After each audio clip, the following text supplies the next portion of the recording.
बेळगावमध्ये जो मराठी माणसावर अन्याय होत आहे, कालपासून आपण पाहतोय वातावरण चिघळत गेलेलं आहे. काही आमच्या तिकडचे कार्यकर्त्यांना अटका झालेले आहेत. हे सगळं जे होते ते आम्ही पाहू शकत नाही आणि कुठे ना कुठेतरी ह्या सरकारने जे ईव्हीएमचं सरकार महाराष्ट्रात आलेलं आहे त्यांनी सांगावं, कारण मागच्याच वर्षी आम्ही जेव्हा आवाज उठवला होता तेव्हा त्यावेळीच्या घटनाबाह्य मुख्यमंत्र्यांनी सांगितलं होतं की बेळगाव ह्या परिसरात अधिकचा फंड देऊन सोयी सुविधा देऊन तिकडच्या मराठी माणसांना न्याय देण्याचा प्रयत्न होईल. पण अजून ते कुठपर्यंत न्याय देऊ शकलेले आहेत? जो काही अन्याय होतो तो रोखू शकतात का?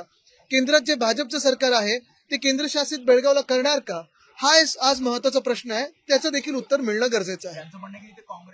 असो ना, काँग्रेसचं सरकार असो किंवा भाजपचं सरकार असो, जेव्हा आम्ही भाजप सोबत होतो आणि तिथे भाजपचं सरकार होतं तेव्हा देखील आम्ही त्यांच्या विरोधात बोललो होतो. आणि आज जरी काँग्रेसचं सरकार असेल, सरकार कोणाचंही असलं तरी आम्ही मराठी माणसाच्या सोबत राहू, अन्याय हा सहन करणार नाही, ही ठाम भूमिका आमची आहे.